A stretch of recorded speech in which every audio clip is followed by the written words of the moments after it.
Here's a video of bringing back to life a Quincy 350-104.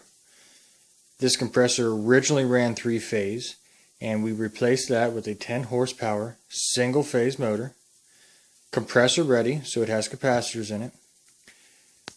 We've wired it single-phased up here to a shutoff switch that has a contactor that will go with the pressure switch set at off at 140 psi and on at 110 psi. The other unique thing about this compressor is the unloader valve, which will allow it to maintain a constant temperature or psi of 120 psi. I'm going to do a demonstration on how this valve actually works. This valve here, if we turn it counterclockwise and go all the way open, it will maintain its pressure at 120 psi by kicking on these unloader valves and allowing it to run. If we then go and close this, it will then continue to creep up to 140 psi, and then the shutoff switch will kill it. Once the pressure goes back down to 110, this switch will then allow it to kick back on. It runs through the contactor inside this box. So shutoff switch and a contactor that runs straight down to that pressure switch.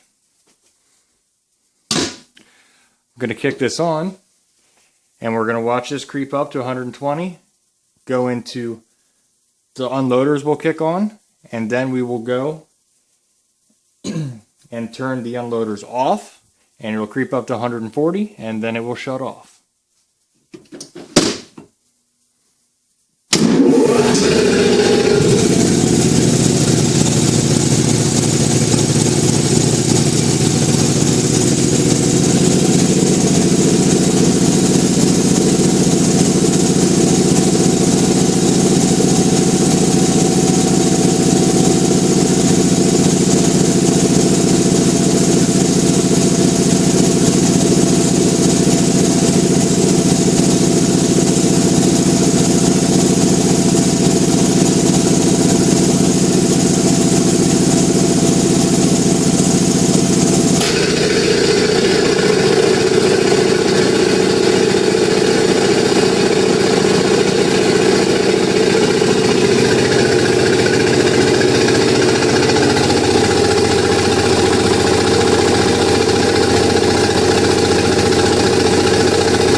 And there you have it.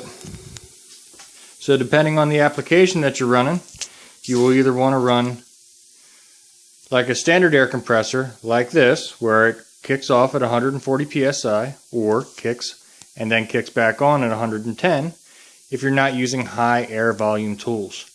If you're using high air volume tools like a sandblaster, you're going to want to run continuous. That way it's not constantly cycling on you.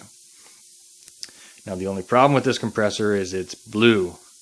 And if you take a look around, everything else in here is red. That will be the next project.